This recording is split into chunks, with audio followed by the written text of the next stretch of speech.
Shout out to the sponsors of the podcast, MonarchToken.io, the complete crypto solution. Monarch Wallet is now available for Android, iOS, and desktop devices today. Do you want to learn how to mine crypto? Well, all you have to do is visit cryptomining.tools for profitable crypto mining information today. The Divi Project, that is diviproject.org, your one-click solution for staking and masternodes. Earn cryptocurrency using social media platforms like SOME.social, SOMEE.social, New Era Social Media. Get paid to write reviews, like reviews, comment on reviews. Visit bravocoin.com and get paid to review, available for Android and iOS devices, bravocoin.com. CoinFlip, the world's best Bitcoin ATM. Better service, better fees, better visit coinflip.tech today. Shout out to the sponsors of the podcast, MonarchToken.io, the complete crypto solution. Monarch Wallet is now available for Android, iOS, and desktop devices today. Do you want to learn how to mine crypto? Well, all you have to do is visit cryptomining.tools for profitable crypto mining information today. The Divi Project, that is diviproject.org, your one-click solution for staking and masternodes. Earn cryptocurrency using social media platforms like SOME.social, SOMEE.social, New Era Social Media. Get paid to write reviews, like reviews, comment on reviews. Visit bravocoin.com and get paid to review, available for Android and iOS devices, bravocoin.com. CoinFlip, the world's best Bitcoin ATM. Better service, better fees, better visit coinflip.tech today. Shout out to the sponsors of the podcast, MonarchToken.io. All right, we're live. Hey, how goes it? Ken Bozak here to talk about Bitcoin and Bitcoin accessories. And today I'm with my bro Kingsley of Flote.app. How goes it, bro? How it goes? It goes well. Thanks for joining me today, man. Just setting up the live stream on my end, making sure everything's working over at Flote.app. So if you guys want to join the chat, head over to Flote.app/KennethBozak/live. And yeah, the chat's up there, right there on the screen. You can see it. Oh, Aaron, thank you for the $1 super chat. I guess that was from last night. I was live streaming with Alt Space in VR. Right. Okay, there we go. Today's not my day. It's technology and whatever. But hey, tis the life of the live stream, man. So I feel like at this point, people that are coming on my show don't really need an introduction, but like, I hate doing that. Like, oh, introduce yourself. But I mean, give the audience a chance to get to know, Kingsley a little bit, and then we'll get into like, how you fell down that rabbit hole that is Bitcoin and what led you to Flote.app. Okay. So yeah, so I got into to Bitcoin in 2013, and I started my first startup was a Bitcoin esports platform where people can play against each other in popular video games for Bitcoin. We ended up, raising some money from people like Tim Draper and Adam Draper. We went through Boost VC in 2015. What else? I ended up getting acquired in 2017. I ran a token sale for another esports company then for $33 million.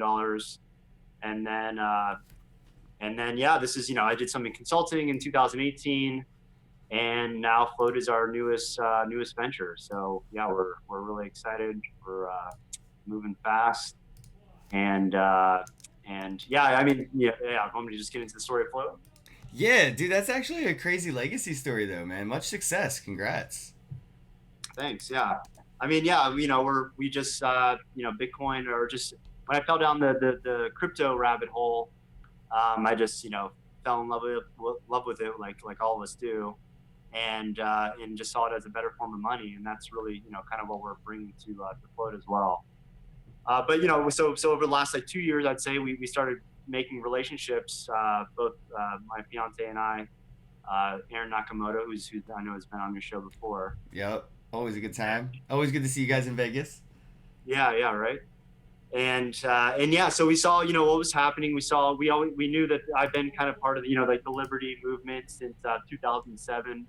So we kind of knew this time was coming where there would be an attack on free speech. Yep. And we wanted to, and we, you know, after testing a lot of the alternative platforms out there, especially in 2018, 2019, we said, hey, you know, we think we can offer something just, you know, maybe a little better and just different than what's currently available. So we decided to start Flote last year. Yeah, it's funny. I was looking at some of the people's posts on Flote recently that I follow, and I was checking. And like, damn, there's been some people that were here since like day one. So that's pretty cool. Yeah, yeah, we're you know yeah we're growing pretty fast, and it just seems like these centralized platforms just keep shooting their selves in the foot as far as, you know, we just saw. Did you get affected at all by the crypto, like, you know, when they were going after the YouTubers, crypto YouTubers? That's funny. Actually, I was just talking to Rice Crypto about this, and no, I haven't. I'm sort of offended that I haven't at this point. Like, What are you doing wrong? I don't know, but like I'm ripping bong rips on YouTube Live. I don't know how they're cool with anything I do, but I guess it's at that point, you know, where I've had this advice a while ago. I got listed as when I first started my YouTube channel, I and only have ever used it the comedy section category. So I never used like finance, business, podcasting, consulting, any of the other categories that you could choose on YouTube. I've always and only posted under comedy. So I think that sort of maybe gets me around those like little loopholes where like I cannot be giving you financial advice. I'm clearly smoking a bong and I'm listed under comedy. So like maybe that's how. But yeah, none of my videos were taken down. I was affected once by this 2 years ago. I posted a video of me calling out a scammer at Consensus, and he said a bunch of obscenities to me that were in the video. And when I uploaded it, I think YouTube just assumed I was uploading it to or like to highlight this, like, oh, this is awesome, World Star. And I was like, no, this was me in the video. The harassing was happening to me. I wasn't supporting, you know, these obscenities. And I got almost three strikes like right away. Almost lost my channel and everything. So Oh, wow. I couldn't use it for almost 8-9 months. I couldn't post, upload, nothing. I was like in timeout. Really? Wow. Yeah. So, you know, we're seeing a lot of that still happen. Not just with controversial content. A lot of the content creators that we've made relationships with come from more of the like independent journalist field. So, you know, like right now, for instance, you know, it's really actually kind of, you know, creepy, where independent journalists, they have to disguise what they're talking about when they're just going over just, you know, normal headline news, whether it's, you know, a shooting that occurred or whatever. Um, and it's just, yeah, it's really sad to see, because you know, I think we all know that YouTube, what, you know, the reason why YouTube is so big is because it offered an alternative to the mainstream Yep. narrative. You know, that Well, news that's and what stuff happens though. Alternatives become the new mainstream, and the paradigms just keep shifting, and the puck just gets passed. It doesn't seem that anybody's, you know, breaking ground on new innovations that just don't get bought up by a oligarchy anyway. Right. So yeah, so now we're seeing a new shift. You know, we see a new shift in money with Bitcoin and other cryptocurrencies, and now we're seeing a shift on the you know, at least communication side and social side online, and you know, we're kind of you know, knee deep in it, and it's, you know, excited to Have you come have. across any like issues with Float and like being a social platform that utilizes crypto when it comes to like these regulations or anything? Like, have any like, you know, lawyers come to you and be like, hey, you shouldn't be doing this or whatever? Are you running into any of that red tape? No, not yet. Oh, sorry, there we go. Not yet, but we're planning on that, and that's why, you know, we're really focused on you know, decentralizing as much as possible, and basically almost recreating the Bitcoin model, as far as you know, decentralized nodes that can, you know, basically, so people can post or host content of what they want to. And you know, I think that's really important right now. We're seeing an attack on free speech now. All of a sudden, you know, free speech is controversial, and people are, you know, rallying against it, which just seems insane to me. And we're, you know, with free speech, you know, Second Amendment rights and all this kind of stuff. So we're just, you know, we want to just have a place where people can communicate with each other, just like they can in real life, but online, and and just offer a very user friendly How do you interface. prevent like bad actors, and who's to say who are these bad actors that take advantage of social platforms? Like, I guess the far extreme would always be like child porn and shit, but like this shit in between, like there's always like BitConnect scammers and communities to that effect, and like other things that maybe a platform wouldn't agree with its direction. Like, how, like, there is always a form of censorship that is considered good, but then always somebody is disenfranchised. Who's to say like where the censorship is drawn? How do we prevent the bad actors from taking advantage without over censoring a platform? So what our focus really is to put the tools in the hands of the users and communities, especially when we launch our what we're calling float boards, which is basically like Facebook groups or subreddits. So really giving users and communities, online communities, the tools to self regulate their own what content you Yeah, you engage see a in or lot of briefing. Facebook groups that used to talk about cannabis basically got eradicated. And it wasn't like stoners getting high in their mom's basements. It was like parents self medicating their children with like CBD oil and trying to really like figure out which strain and which level of what works with what, issue, whether it be like seizures or narcolepsy or like, you can't, whatever's wrong with, they were replacing a lot of these pharmaceuticals with like DIY cannabis remedies, and Facebook just eradicated those groups and left a lot of parents sort of at their own, well, kind of screwed. It used to be a group where you could go to try to get safe information for like home remedies, but now Facebook just deleted it. Yeah, yeah, exactly. So we're seeing basically, just like with all other industries, was they develop a relationship with government. So now we're seeing big tech get more involved with governments. We just saw even just a couple of days ago or like a week ago, where Apple said that they're basically going to allow a backdoor or something for the FBI, I believe. Yeah, they've been Um, fighting for that for so long. I'm sure that it was just a matter of money, not so much a yeah, matter of law and pushback. The government just had to stack up enough cash to buy in on that because I mean they tried their best with like that Boston Marathon bombing, and the people pushed back, and that was the people who are affected even by the situation were like, no, you're not, no, this isn't right. But yeah, unfortunately, Apple is kind of coughing up that back door, and it could potentially lead to a lot of business moves away from Apple OS, and you can see a lot of these companies go towards even using Linux-based operating systems now, because Fortune 500 companies don't need backdoors into their computers. yeah. I mean, the trend is going in the favor of privacy. It's going in the favor of decentralization, unstoppable technology, and that's really where we're trying to push the limit. As far as what we're doing, especially this year, and just developing just developing protocols where people just like I said can communicate with each other, whether publicly or privately encrypted. And Flote is just really a place for free speech, free markets, cryptocurrency. We're going to be launching marketplaces, which I'm really excited about this year. Yeah, the So marketplace is going to be cool. If you want, we could touch it on that because I accidentally kind of pulled that out of you in a DM the other day. I'm like, yo, this dude is always a step ahead of me, and that's not like most projects. I'm like always trying to throw ideas at them, and they're like, oh, I never thought of that. You're always a step ahead of me with this stuff, man. Like I'm excited for the future of Flote, and especially when it comes to that marketplace. yeah, that is one of the things that I'm good at, is coming up with crazy ideas, so and implementing them. So yeah, we, like I said, a place will be a place where free speech and free markets exist, and in the future too, like private accounts will be fully encrypted, which I think is pretty unique. Already we have the social network side, we have encrypted messaging, peer to peer.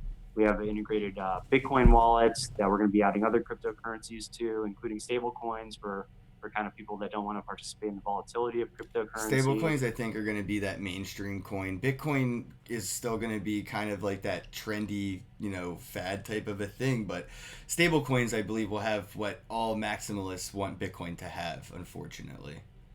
Yeah, I think Bitcoin or other Bitcoins, Bitcoin Cash, or sorry, other cryptocurrencies will continue to gain favor over time. I think really I think I'm more optimistic than others, but I see a huge shift in the next 5 to 20 years. I think math is on our side. I think trends on our side. I think more people are waking up more than ever, at least since I've been around. And And I think the interest, right? There's so much more interest in earning from social engagement now than ever.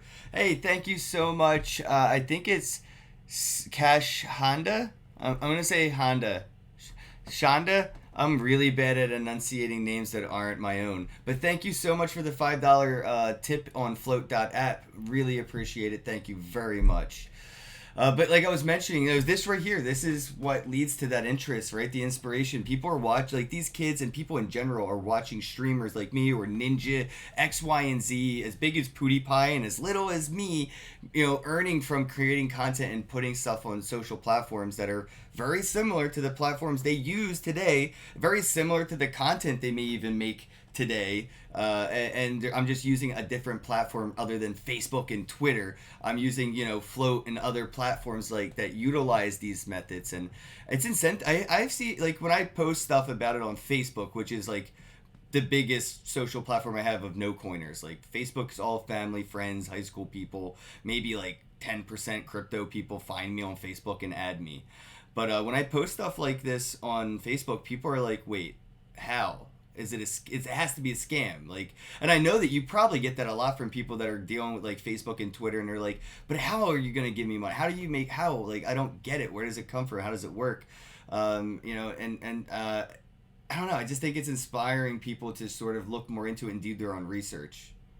Yeah, and now with all the censorship, I mean, we're seeing anywhere from anarchists to crypto anarchists, all the way up to even Trump talking about censorship. Oh, And gamers are even affected by this. You saw the Twitch streamer who said freedom for Hong Kong. Totally lost his Twitch account, his YouTube account, lost $500,000 in prizes for a competition he won, all because he had an opinion that the platforms didn't agree with. He was completely erratic, and he was a streamer, a content creator, and a gamer who had a political statement to make that was pro freedom. How can any platform censor that message and deplatform you? So like, it doesn't just go to any niche industry. Like, this could reach anybody, and people get canceled all the fucking time. Yep. So we obviously, Flote's here to say fuck that, and we want to create a peer-to-peer communication, peer-to-peer payments, make it easy as possible for people to buy to subscribe to Ken Bozak on Flote, to in the future buy things, merch or whatever.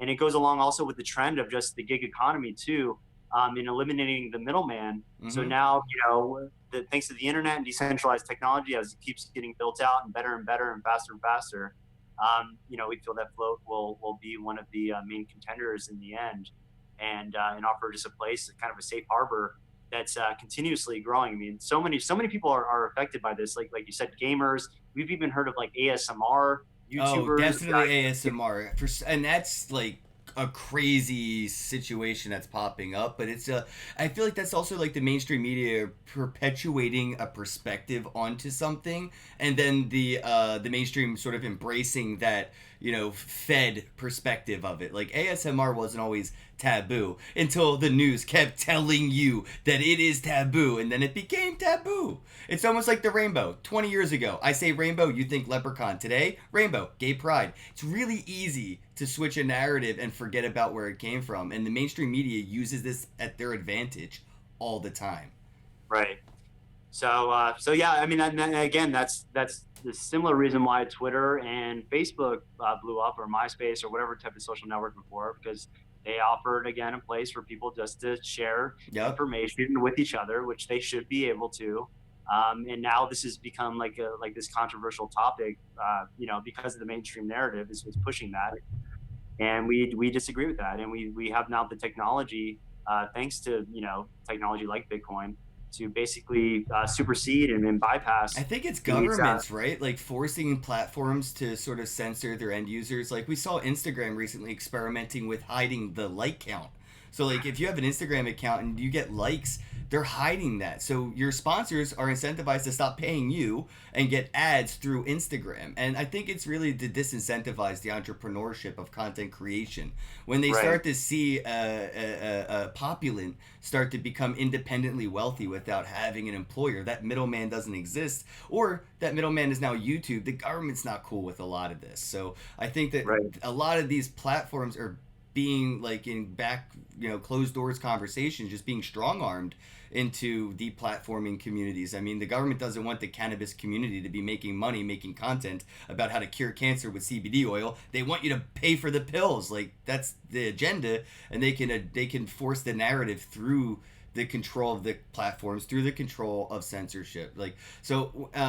Everybody wants true decentralization, and as some form of centralization, I always worry about that part where like, the government's going to come to Kingsley's door and be like, look, we don't want sex workers on Flote, get them off of there. And like, what are you going to do about that, right? So we're developing a protocol so that basically, when inevitably they probably do come to the door, and they ask for the information or they ask us to shut down, Right. we can't because it's run by the network, and just similar to Bitcoin. And if they ask for any information, we say, oh, we don't have any information. So that's the ultimate goal. Is I stole that from actually Andreas Antonopoulos. And it's not only just like kind of a philosophical goal of ours to achieve, but also it just makes sense from a business perspective. I mean, just think about how like just even enabling peer-to-peer payments on a platform. So now we don't have to deal with a lot of the regulations that come along with that. We don't have to deal with building out a huge finance team to handle all these payments and all banking and all this kind of stuff. So let's just give empower the users and make it as easy as possible for people to communicate and buy and sell things from each other. And I think that's where the future is going. We have the technology now. It's just a matter of building out and making it as easy as possible for people to migrate over. Yeah, I kind of did that with Flote the other day. And thank you, Aaron Nakamoto, for the dollar super chat. And you're right, Honda. ScrewTube will not get 30% of that dollar. Big shout out to Flote because if you do send me $1 in Bitcoin through Flote.app, yeah, I get 100% of it, and YouTube gets nada. So I appreciate that. And yeah, Aaron, you're right. I'm actually been blessed to the point that I'm earning $105 through subscriptions. People basically reoccurring monthly donations every month to my Flote account. I'm earning a decent amount, and I get to have like separate content for those people that do donate to the channel. So I think that's a really interesting way of using a social platform with sort of like a paywall mentality to it. Like I think a lot of people are like used to sort of like the sex workers taking advantage of this, right? But there's a lot of content that people create that you can see like Discords for or Telegrams, like paid channels that do very similar things that people could utilize Flote for in a paid group like this. People have like technical analysis groups where they charge somebody $10 a month. You could just do that on Flote. Just set up that subscription base and set up that channel and just post the TA to the specific channel for the subscribers. So thank you, everybody. And yes, the panded androids in the house. Much appreciated, bro. Welcome to Flote. Nice. But yeah, I mean, I think it's interesting that just removing the middleman, and it gets really exciting when you think about just kind of forward things, even just with like the marketplace in general, because if you think about it, like one of the things that we do want to accomplish, let's just say, starting next year after the marketplace is fully functional, is to hey, why can't we add a way where people can if I'm a merchant and I want to sell something and someone buys it for Bitcoin, well, why can't I put out basically a job task out there in a queue where someone can pick it up, and again, the gig economy, and pick up that item and drop it off, and now it's going from the merchant to the driver to drop it off. Oh wow. So then there's things, we can decentralize Uber, we can decentralize Airbnb. You're gonna have to reach out to the Swarm City and Arcade Fun guys, because I remember they were talking about this years ago, and unfortunately they ran into a lot more issues than not, but very similar concepts, and you're bringing all this to a social platform. Yeah. So, I mean, and if you think about it, it's not very much different as far as the feature set of Facebook, except, decentralized peer-to-peer payments, We're not taking any cut of the payments going from user to user, and and yeah, just no censorship. Yeah, that's the biggest sell factor that I don't think people appreciate, because when they're not affected by it, it's almost like they've come for a stranger, they come for my neighbor, and then they come for me is when they care. They don't really see censorship as an issue, or privacy a lot of the times, until it affects them, until they're part of some, hack that releases all their nudes into the wild, like the fappening back in 2016, 2017. All the celebrities were like up in roar about the iCloud getting hacked. And that's when they started to care about their privacy and stuff. And I feel like that may happen with, unfortunately, like the average users of social platforms, where they're not going to care about censorship until it actually affects them directly. Yes, maybe they were in a cannabis group and it got shut down. It wasn't my group. I was just in it. But when they start to see their Facebook get suspended for 30 days because they said #freedom for Hong Kong, then they'll start to wake up to, oh, this is actually going to affect me. Unfortunately, though, I think that we're just going to have to wait for that worst case scenario to happen before people actually wake up. Right. Well, that's part of our strategy really isn't even focusing on that. It's more about just saying, hey, join Flote. Especially with content creators right now, that we're really focused on that. Join Flote. Yeah, we have a smaller community than the big guys out there, but you can earn 100% of the revenue that you generate on the platform.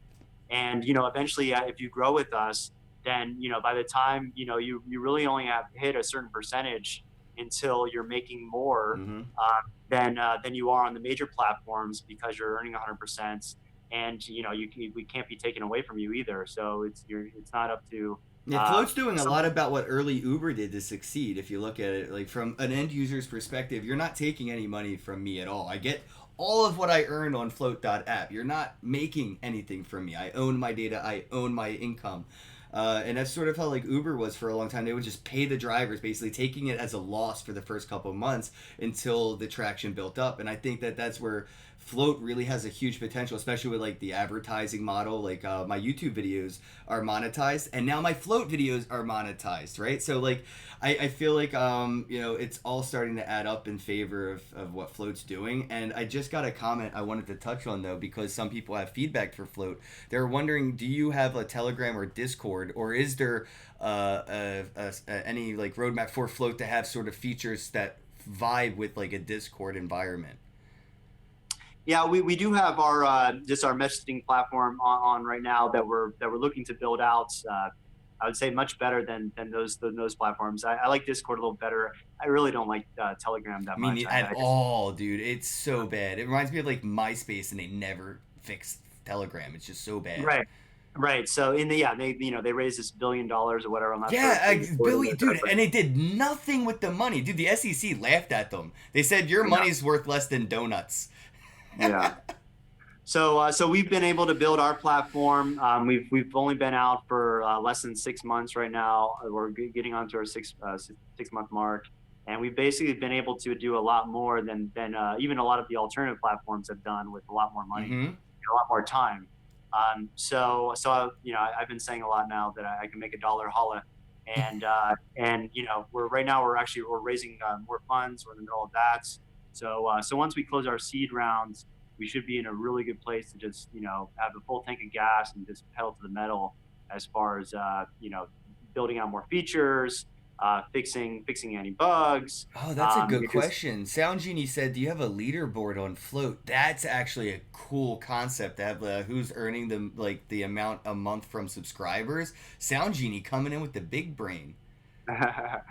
We don't yet. Yeah, we've been thinking about little ways to kind of like gamify some of the experience. One thing that we don't want to introduce any token schemes as far as the social side is concerned. Yeah, I feel like that I already touched on that when I made my own token. I was like, hey, if you guys want to pay the $4 to join my Flote subscription, I'll send you guys my collectible NFT. It's so close to just being a shitcoin type of a sale deal. I can see what you mean. Well, it's not just like we like that type of stuff. Like we're thinking about things like that where creators or any user can spin up tokens or whatever and kind of offer it as whatever. But I'm just saying we don't want similar to what we see in other platforms, especially crypto platforms. We just don't want. We feel that it's too easy to gamify. And oh yeah, if the whales would just come in and try to gamify with basically like campaign giveaway bounty things where it's like everybody who likes and upvotes this, one of 10 people will get 10% of the. I see that happen with Steam a lot. Yeah. Yeah. So yeah, so we don't, speculation's fine and all this, crypto craziness is fine, but we want to just have a, a good foundation for our platform and business model, and a lot of that, yeah, is going. There's going to be more ads on Floats this year, but we're aiming to have less ads than even the main centralized platforms out there.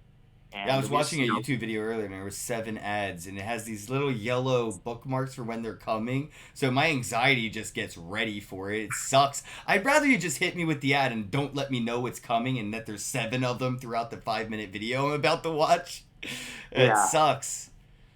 But we'll also be offering an ad-free experience for a small monthly payment. Oh, that's a good idea. Actually, I've always been for stuff like that. I opt out of ads on Hulu and stuff like that for that reason alone. And YouTube has that premium thing now where it's like $5 a month. You don't have to watch ads, and you don't get hit with all those ICO scam ads on YouTube when you opt out of the ads. Right. So yeah, so we'll offer things like that this year. But yeah, I'm just really excited about this year and really excited about. A lot of people are wondering when Flote will have more coin options. A lot of communities would probably run to Flote. Flote would have a flood if you guys started doing Digibyte or Ripple or Dash, because those communities would just come over in troves. But what's holding you back from integrating these at the moment and just sticking to BTC?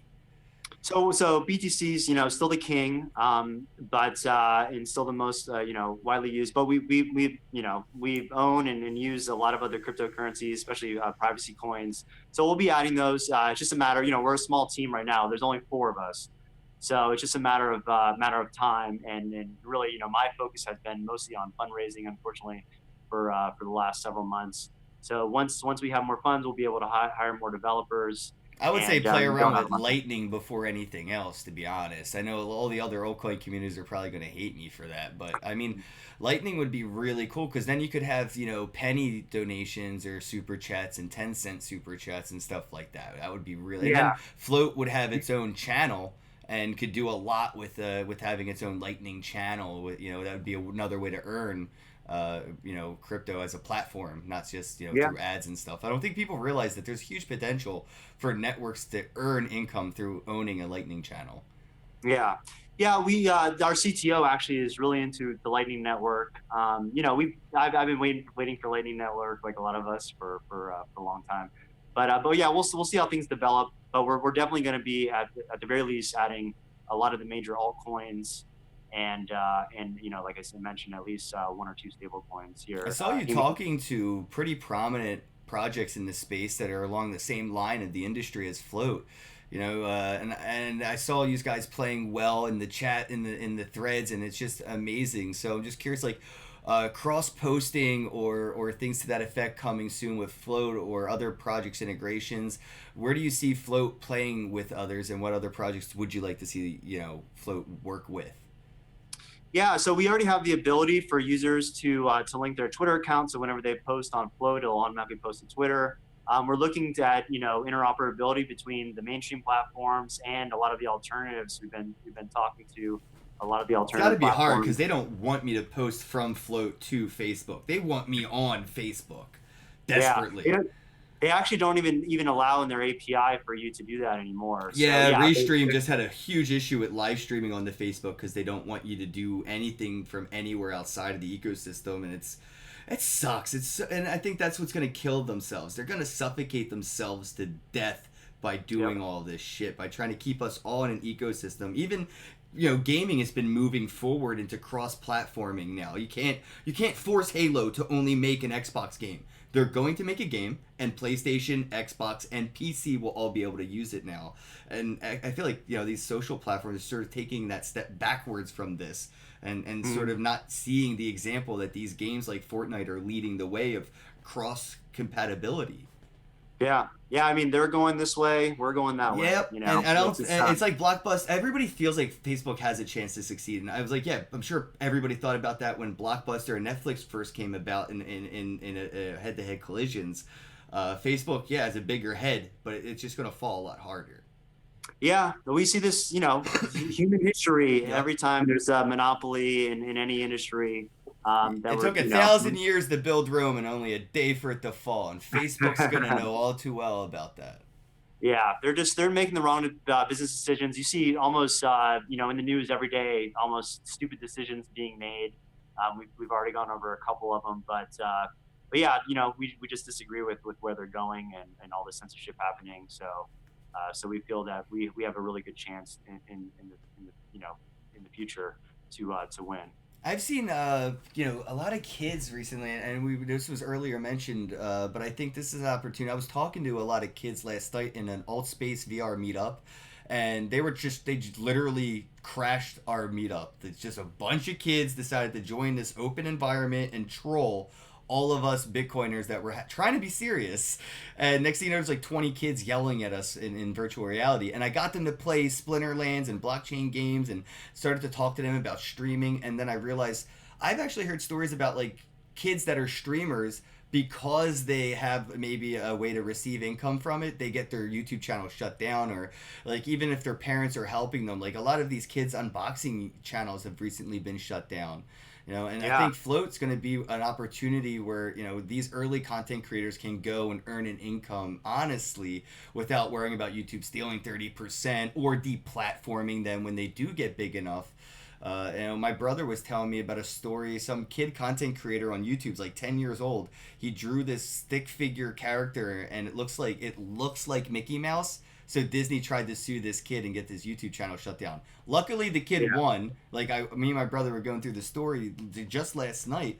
But I was talking to him about my nephew, and I was like, "Yo, we should get him streaming. He plays Pokemon. He does this and that." My brother's like, "Well, I don't want to get him his hopes up, and then he gets 1,000 followers and YouTube deletes his shit." And I'm like, "Yeah." That's an actual deterrent. That's holding people back from actually moving forward in a society workplace. Like, imagine if people felt this way about any industry, right? Like, it's just deterring to see like my brother go. I would love to support my son doing streaming, but I know inevitably he'll just get the rug swept out from under his feet. Yeah, yeah, we're seeing a movement of the internet's been released, and Bitcoin's now out of the bag, and so now it seems like they're trying to like get a grasp on, trying to bring it back a bit, and create that command control type of economy that we see in the real world, Right. Online. And it's just not going to happen. I think I have faith in people that they'll make the right decisions. And again, thanks to peer-to-peer crypto, now there's actually a monetary incentive to deal with platforms like ours. So we'll see this shift keep happening. But yeah, like I said, like every day they're just they're going the wrong way. And so we feel like like some others that we're going in the right direction, which just makes sense. I mean, if you study it, if you look at the trends, if you look at what's happening, it just makes sense. It's a long road, and I think a lot of these businesses like Blockbuster and Facebook, they all actually have a planned obsolescence model. Like they know when they are going to expire. They've planned for that exit moment. They're not planning for innovation or evolution of a business or an industry. They're saying this is how long we have to make as much as possible. Let's do that, and then hopefully like a phoenix we can do something else. But you don't see Blockbuster streaming services. You don't see like a yellow cab app for ordering a ride. A lot of these industries are going to miss that opportunity, and I think it's on purpose. They know that if they spent X amount of time throwing the resources at innovation, it would just be a debt in the ROI at the moment. So it's not worth it to them. They're going to lose more money in the 5 years it's going to take for that mainstream moment to take off than like somebody like Flote would ever. It's like you said, 4 people. They have thousands of developers they would have to start. They're too big to succeed. Not that they're too big to fail. They're too big to succeed. Right. Yeah. We see this in every industry, right? So I don't know if I agree with you 100%. I think obviously some companies are like that. But I think that most companies, they they're in the throne, they're sitting there, they're comfortable. So they're, I guess, yeah, to your point, they're just trying to maintain versus innovate. Yeah. And so that's what, that's what happens. Look at Toys R Us. Toys R Us is probably one of the most recent stories that we could hear about how a complete monopoly on an industry completely failed. They gave up all of their shipping to what, Amazon or eBay or somebody? Like, I think it was eBay years ago. So anything you ever bought online that was shipped to you from Toys R Us, that wasn't their money anymore. That was all eBay's money. They screwed up trying to innovate. They did it wrong. Toys R Us saw, hey, online shopping. They saw the same vision Jeff Bezos saw when he was building Amazon. It's just the way they innovated was to fail. Like and that's how I think, yeah, of course, Facebook and all these platforms will try, YouTube, whatever. They're going to look at BitTube and DLive and BitTorrent and all this shit that's coming out, and they're going to try to innovate. But unfortunately, I think it's going to be similar to like Toys R Us's story. They're inevitably going to fail, and I don't hope for it. It's just historically accurate if you just try not to be biased. I'm not trying to ride the coattails of any platform or whatever, like Facebook. I don't care if it's here or not. I expect it to be gone because just the way they're going. And like, have you seen TikTok recently, how like their platform's been growing? Yeah, I've been studying TikTok. They're also censoring people. Oh, and I feel like it's Chinese, dude. It's a Chinese platform. Yeah. Of course they censored me the first TikTok I made. I didn't know you couldn't smoke. I did not know that you cannot have any smoke at all or fire. Oh, I didn't know that either, actually. Yeah, you can't light a lighter, and you can't exhale. Even if you smoke a cigarette or something off, you can't exhale smoke on TikTok. But what I'm getting at is YouTube recently, again with the Child Protection Act, had a big thing with deplatforming children and content for children. TikTok makes money off of what? Content creators. Who's the average content creator contributor on TikTok? Children. American children on a Chinese platform. American children are making a Chinese platform billions of dollars. How long do you think that platform is going to last in the U.S. before they kick them out? Right. And I think that even with TikTok, like I question, and I think we're starting to see some news stories that are covering this, but I even question a lot of the engagement that we see, even with like a lot of the engagement. Bots. I think it's bots. Yeah. So, it's here today, gone tomorrow type thing. Who knows? Maybe they'll make some changes, but no, they bought Musical.ly, the Chinese company that owns TikTok. They bought Musical.ly for the data, and then decided after they got the data what they were doing. Like that, the platform had nothing to do with the acquisition. It was all about the data, and then they decided, hey, we could rebrand and get more data. Like this stuff is gold. And again, with YouTube having issues with content creators or platforms in general, like YouTube got in trouble for making money off of kids watching ads on YouTube. Like, you're not allowed to make profit from a minor like that. It's not legal. Not even that it's a gray area. Meanwhile, kids are, I'm pretty sure, still allowed to watch TV and watch Cartoon Network and kids shows and also have commercials and all this kind of stuff. So yeah, it doesn't make any sense on the regulatory side, on the business side of these large public companies. It makes sense for their narrative. That's all. That's all that matters. Yeah, exactly. So I wanted to talk a little bit about, outside of like Flote and stuff, like, what's on your peripheral? What keeps you interested? When you wake up, what do you check your phone first? Is it Bitcoin or what? Yeah, I mean, I'm pretty much in 2013 when I finally reinvestigated in Bitcoin, and I decided that, hey, this is the best technology to to basically create a more peaceful and prosperous society. So I committed myself to it. And before that, I was involved with politics and stuff like that, and also wealth management. So that's where I got my basic understanding of economics and finance. How do we get politics? Get a Flote account so we can subscribe to him in Bitcoin on a monthly basis and support his fucking campaign and shit. Hey, we may see that sooner rather than later. Dude, So I've been waiting for a politician. Like, I'm like surprised, almost in shock that Andrew Yang has not embraced the crypto community as much as we have embraced him.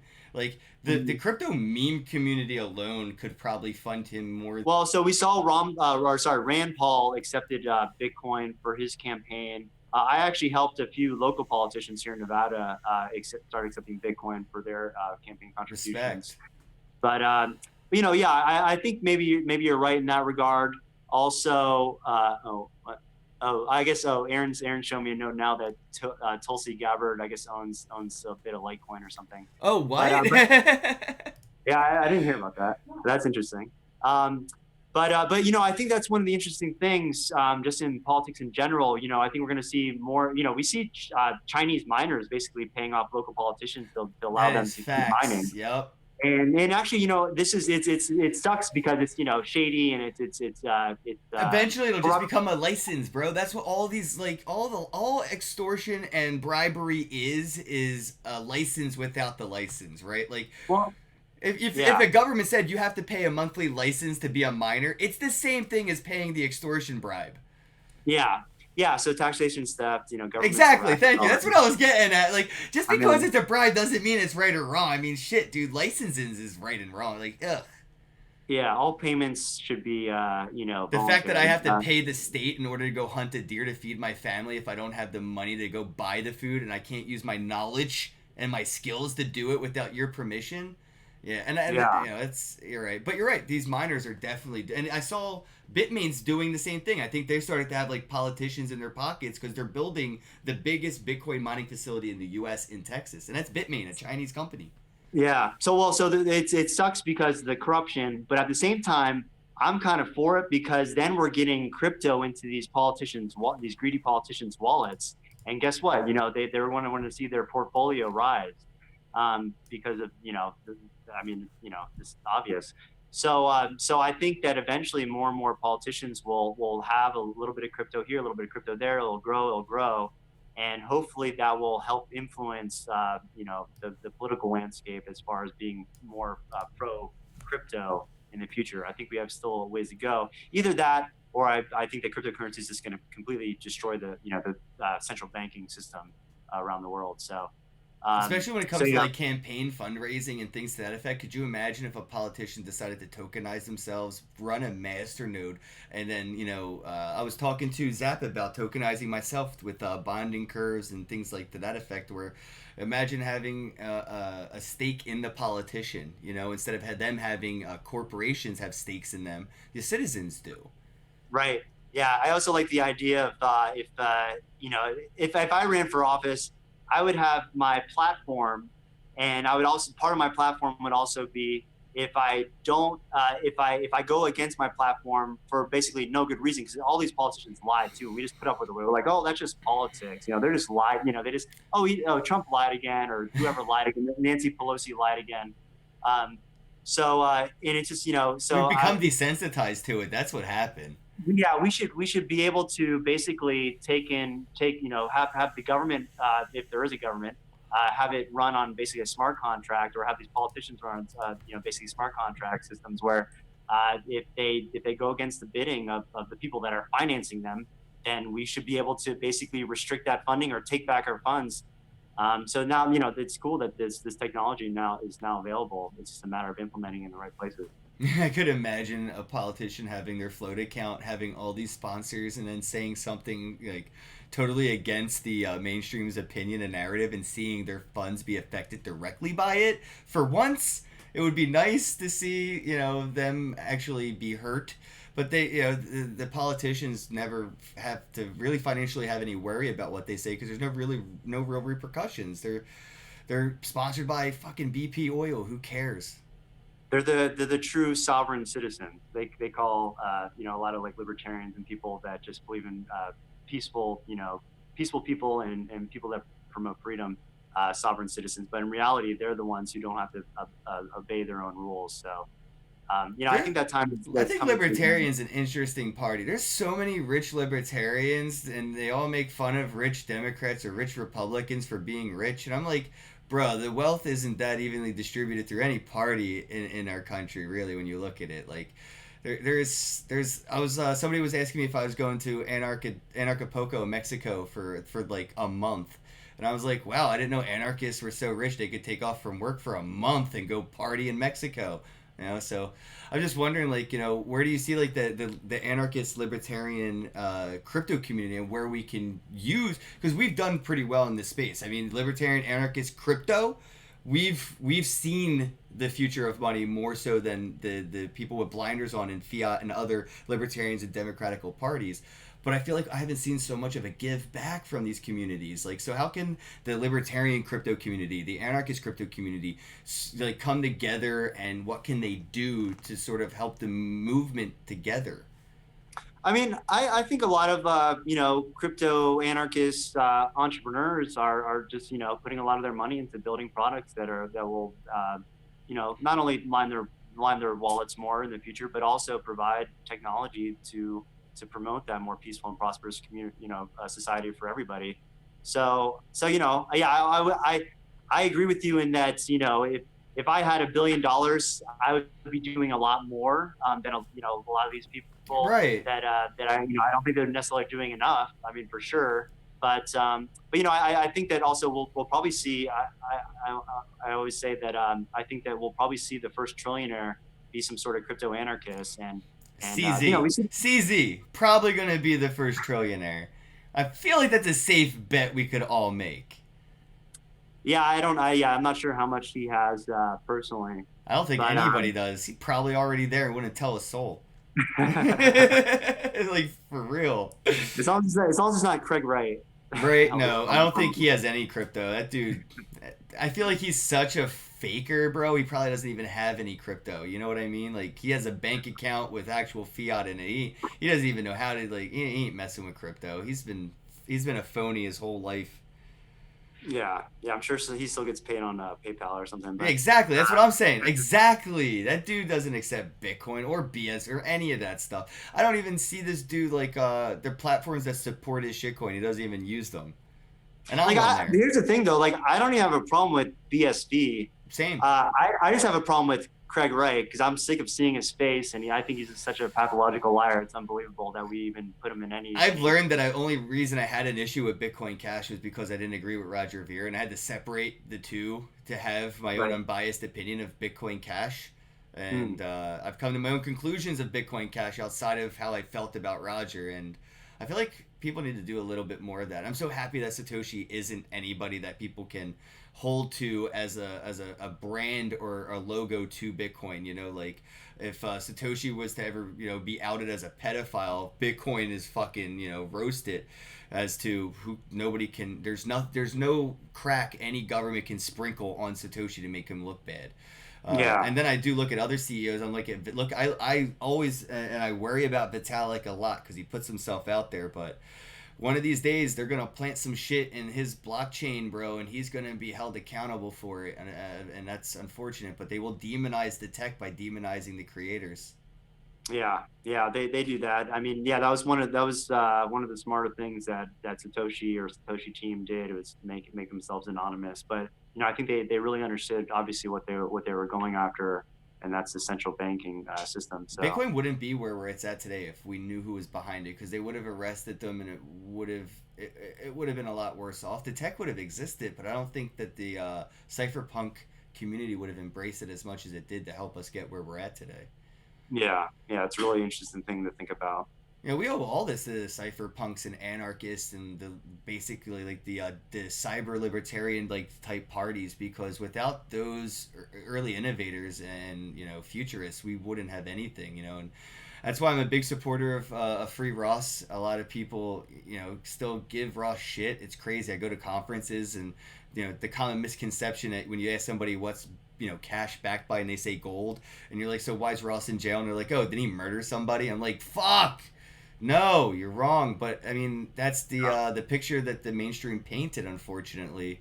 So I do worry about even like platforms like Flote. You know, what if I decided to? What if ISIS decided to make a fucking Flote account, and now ISIS has Bitcoin subscribers on Flote? Like, I worry about that being done as a false flag event, like the government intentionally doing this to then hold you accountable for it, and I that sucks, man. Like, I'm just wondering, like, and I've asked Charlie Lee this too, even when I had him on. Like, do you worry about like, you know, being compromised by like the government in that sense of having like these, you know, cracks sprinkled on you?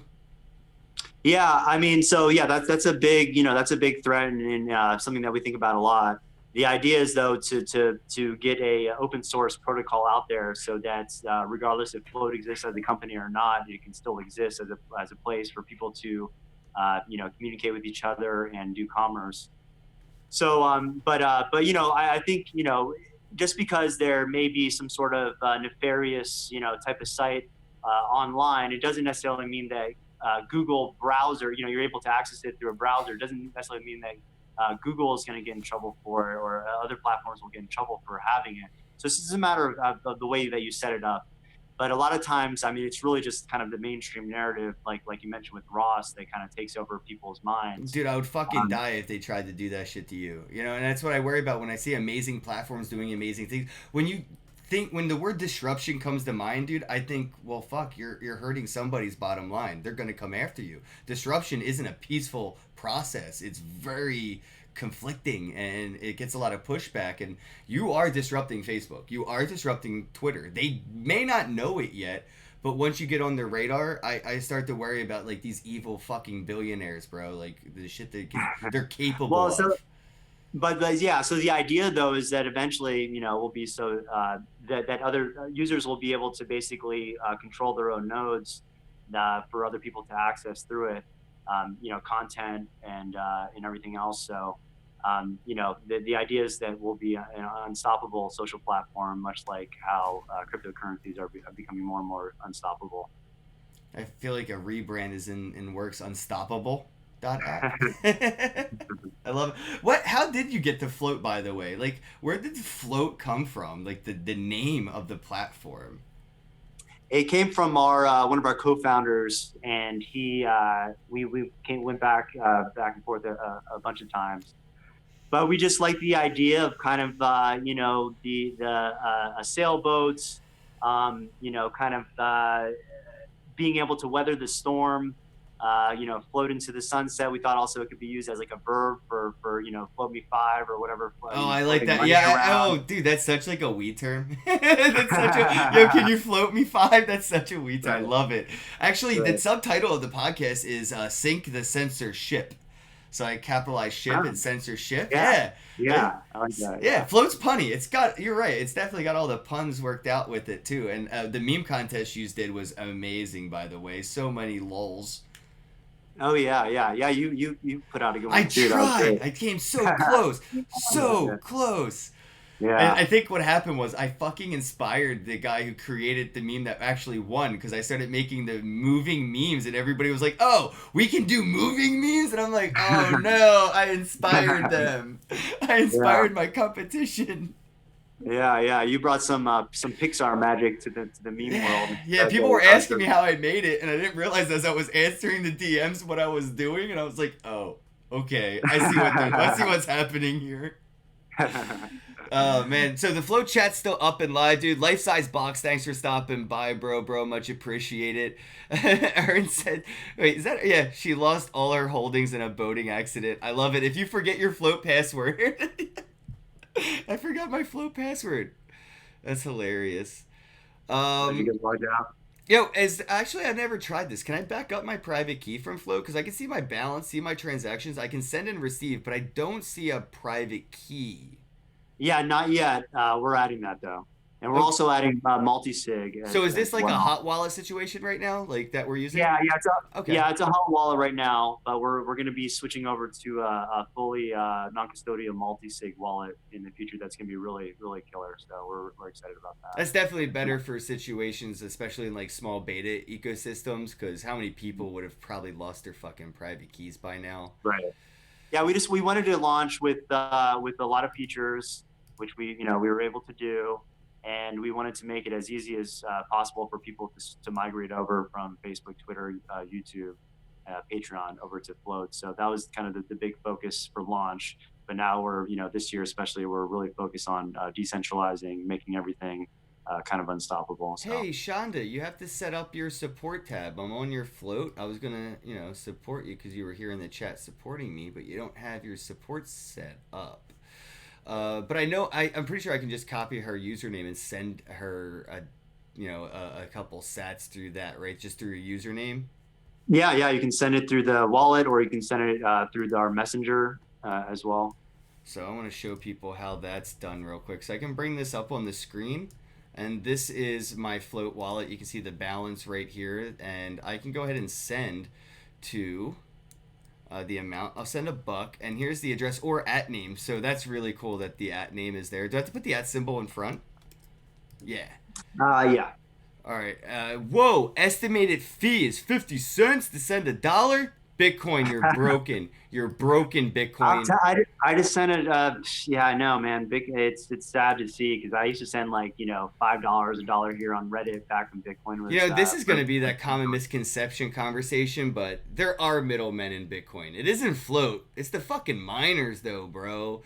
Like, yeah. there is no world in which anything is free and no middlemen exist. You get to be the middleman in Bitcoin. That's the option. You have the option to participate in the middleman world, but it's not that it doesn't exist. I hate when people say Bitcoin cuts out the middlemen. No, it evens the playing field of middlemen.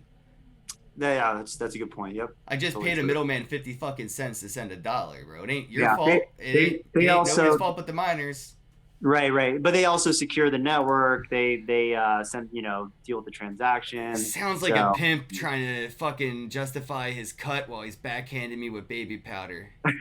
Well, how else are you gonna send that dollar? I don't know. Ask Bitcoin Cash how they do it. I don't pay anything on any Bitcoin Cash transaction. Maybe a penny. Sometimes it's so low I don't even see it. It doesn't even register that it's a penny.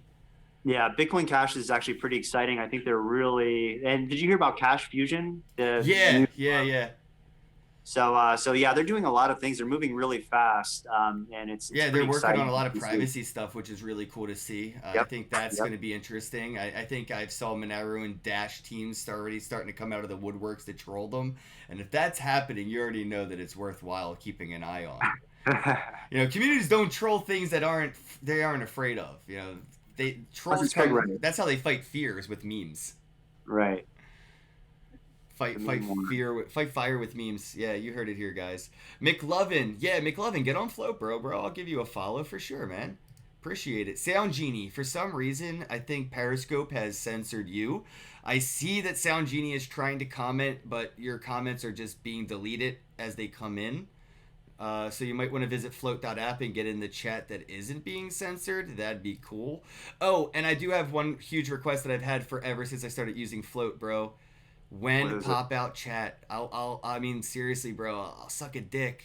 How do I get a pop out chat for Flote? Because like I had the Flote chat on my stream when we started, but because of the way I have to do it with OBS and the window capture and everything, it's too heavy. So it bogs down the live stream. So the first 5 minutes of our live stream may have been a little laggy. Audio is probably perfect, but when pop out chat so I can get the chat on the stream.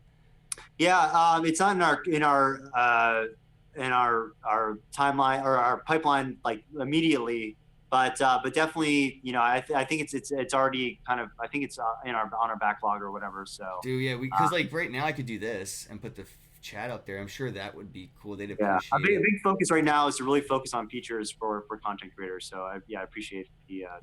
This is the huge for content creators, bro. Huge because if I could see the chat on screen.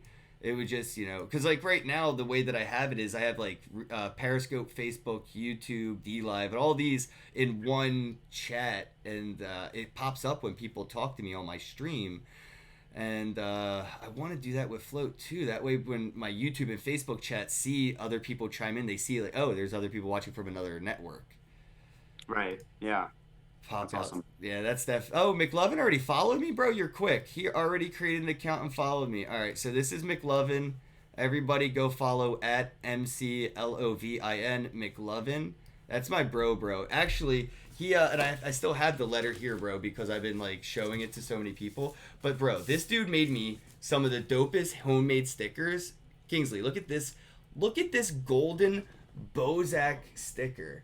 Oh, sick. You see the text that he used, like a Bitcoin B, the $S, some weird K, like. I love it. It's sick, dude, and they're all like homemade stickers, so they mean so much more to me than even store bought. And everybody knows how much I love store bought stickers. So, McLovin, I appreciate you stopping by the chat, and Kingsley, I appreciate you taking the time to come on and talk. Is there anything that you wanted to make sure we said, touched on, or anything that you would want to ask me before we wrap things up here? Join Flote. You know, we're, like I said, we're building out fast. We have a good community. We have people like Ken on there, Naomi Brockwell, a bunch of content creators. Yeah, Jeff Berwick. I subscribe to Jeff Berwick, Naomi Brockwell, and Omar Bam. Yeah. So yeah. So, you know, grow with us, and you know, we're open to feedback. You know, and we're, like I said, we're a small team right now, but we're growing. And we're really excited about 2020. So we want to see our community grow with us. And I'm so glad that you're making some decent little chunk of change. Dude, I'm so honored. Seriously, I'm completely humbled by how much I am making on Flote just by people donating. You know, it's just straight up, just here's some support. There's really not much I'm giving back. I don't really offer any, you know, TA or anything. So I'm just doing this podcast, and people keep supporting it, and it means a lot. And hey, Kevin, I see you in the chat. Yeah, he supports the pop out chat too. Kevin, my bro. It's awesome, man. Thank you. Yeah, so guys, get on Flote.app and add me on Flote.app, and I'll follow you back. Same here. I'm at King on Flote. So yeah, actually, that's something that I wish I had thought more. Like, I could have been at Ken with 2 N's, and I'm like, and now I'm Kenneth Bozak. I could have been Ken Bo. There's so much potential for early usernames now, guys. You can potentially get some like really cool usernames. You might be able to still grab it if you go to settings. You can see if it's still available. Oh, probably. But now at this point, Kenneth Bozak is like, you know what I mean? It's just too. It is what it is now. I could have started it off by being shorter, and I think that that's cool when you see, like, you know, a Twitter handle where it's just Kevin. And you're like, oh shit, he's an OG. He got here early. Right. And if anybody needs any inspiration to, you know, I know to use any new platform, to download a new app, to do anything outside the everyday, you know, experience you do on your smartphone, if I could encourage anybody to take the couple minutes, you know, to do a Flote account. It's early opportunity for any end user. Look what happened to even the shit posters on Twitter who have been around since the early days of Twitter, who have tens of thousands of followers. They post memes, and I'm sure on the back end they are monetizing that. So, you know, be early to a platform, build up that community, and monetize yourself. And platforms like Flote have monetization built right into it. Get your videos monetized, do live streams, and get Bitcoin upvotes and stuff like that, guys. So I hope, you know, if anybody's watching, if you start a live stream because of this live stream, let me know, and I will support it. I will tweet it out. I will support you as a content creator. Just get a Flote.app account. Let me know when you're live, and I will pump it. Oh, well, Bitcoin Jake, thank you. I appreciate your support so much, Ken. It really means a lot. Dude, I love what you guys do. I wish I understood more what dude. Like, we were talking about this in Vegas like 2 years ago at the bar. Like, I got it, but I didn't get it, and I was still like, yeah, but Steam, it's a thing, and like, there's so many people doing it, and then, like, I'll be honest, bro, I didn't see it, and then you did it, and I'm like, oh shit, like, this dude. The one night when it clicked for you, I remember I just got a bunch of DMs from you. I'm like, okay, I think he knows now. Right, dude. I was like, yo, literally, guys, if you're listening, like 2 years ago, we were talking about this for hours, and I couldn't get it to click. My third eye just wouldn't open. And then I got to actually play with the platform and use it, and I was just like, the gears just kept turning. And you saw, I'm selling NFTs on Flote. Like, I'm trying my best to innovate and utilize the means at hand that I have with the platform. And that's just like me kind of plugging and playing. I can't wait till the features are just there by default. Right. Yep. Me too. All right, Aaron, I see you in the chat. I love you. Thank you so much. Bitcoin Jake, Identity Block, McLovin, Honda, Kevin, everybody. I think I saw Panda in here, Life Size Box. Thank you all so much for joining the Flote.app chat. And if you're watching on any other platform, stop. Unsubscribe to my YouTube. I don't even care. Fuck YouTube. Unfollow me on Twitter. Just go follow me on Flote.app. All right, guys, we're out. Kingsley, have a day. You too. All right, Shout out to the sponsors of the podcast, MonarchToken.io, the complete crypto solution. Monarch Wallet is now available for Android, iOS, and desktop devices today. Do you want to learn how to mine crypto? Well, all you have to do is visit cryptomining.tools for profitable crypto mining information today.